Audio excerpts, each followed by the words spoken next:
Episode की शुरुआत में हम देखते हैं कि एक लड़का एक लड़की को अपनी पीठ पर उठा के जा रहा होता है और कहता है कि तुम मर नहीं सकती, मैं तुम्हें बचा लूंगा, ये तुम्हारे बड़े भाई का वादा है। तभी सीन शिफ्ट होता है जहां हम देखते हैं कि तानजीरो शहर की ओर जा रहा होता है चारकोल बेचने।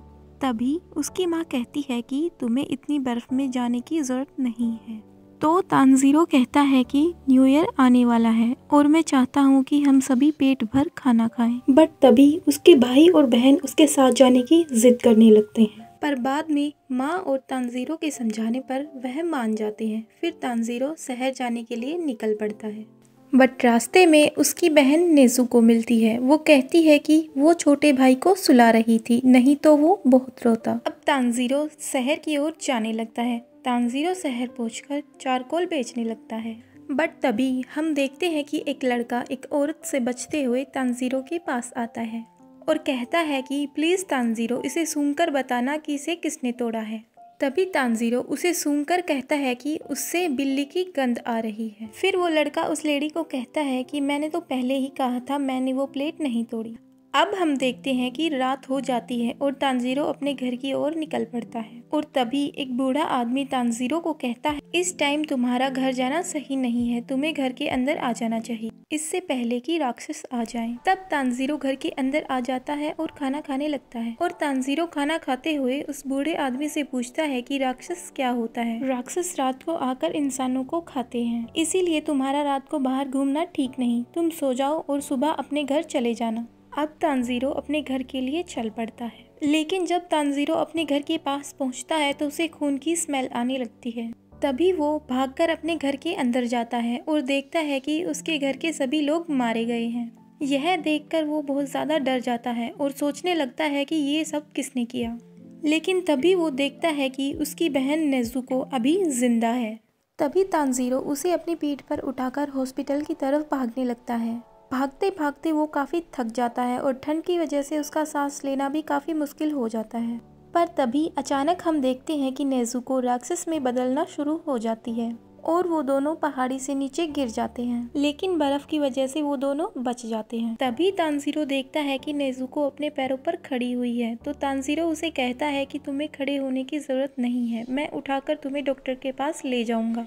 तभी राक्षस बनी नेज़ुको तानजीरो पर हमला कर देती है और तानजीरो खुद को बचाने के लिए अपनी कुल्हाड़ी की लकड़ी उसके मुंह में फंसा देता है, लेकिन नेज़ुको तानजीरो पर भारी पड़ जाती है। तभी तानजीरो इमोशनल होके कहता है कि मुझे माफ कर देना, जब तुम लोग मर रहे थे तो मैं सो रहा था, मैं किसी को भी बचा नहीं सका, पर मैं कम से कम तुम्हें जरूर बचाऊंगा, हौसला रखना, तुम राक्षस नहीं बन सकती। तभी नेज़ुको की आंखों से आंसू आ जाते हैं। बट तभी एक लड़का तलवार से नेज़ुको पर हमला कर देता है, पर तानजीरो उसे बचा लेता है। तभी वो लड़का तानजीरो से कहता है कि तुम उस राक्षस को क्यों बचा रहे हो। तभी तानजीरो कहता है कि ये लड़की मेरी बहन है और वो लड़का नेज़ुको को पकड़ लेता है। अब वो लड़का कहता है कि मेरा फर्ज बनता है कि मैं हर एक राक्षस को पकड़ूं और उसे मारूं।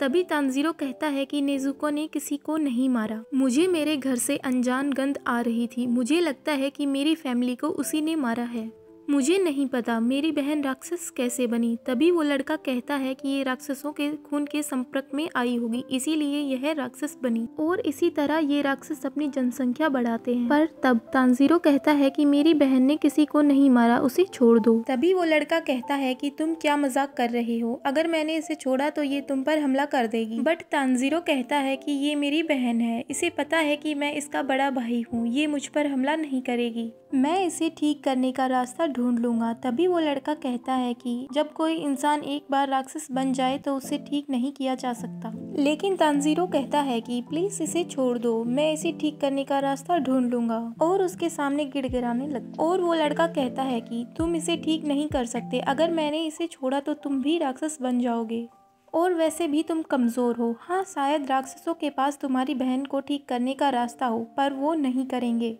क्योंकि ताकतवर हमेशा कमजोर को दबाता है। तब वो लड़का नेज़ुको पर हमला कर देता है, जिसे देख तानजीरो उस लड़के पर हमला कर देता है, लेकिन वो तानजीरो के सर पर मारकर उसे बेहोश कर देता है। तब वो लड़का देखता है कि तानजीरो के पास उसकी कुल्हाड़ी नहीं है।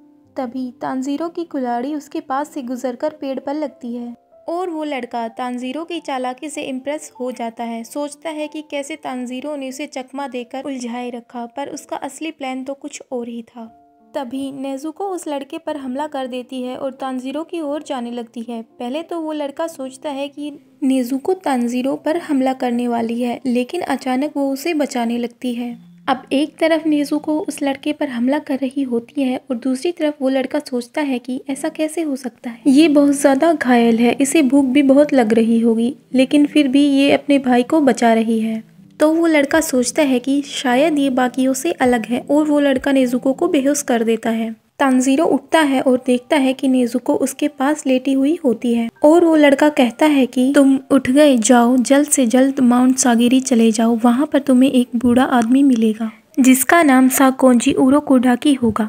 जब वो तुम्हें मिल जाए तो उसे कहना कि तुम्हें ग्यूटो मुओका ने भेजा है और कहता है कि अभी आसमान में बादल हैं, अभी तुम्हारी बहन बची रहेगी और ध्यान रखना इसे कभी सूरज की रोशनी में मत जाने देना। और ये कहकर वो आदमी चला जाता है। फिर सीन शिफ्ट होता है और तानजीरो अपने घर वालों को दफना कर माउंट सागी की ओर चल पड़ता है।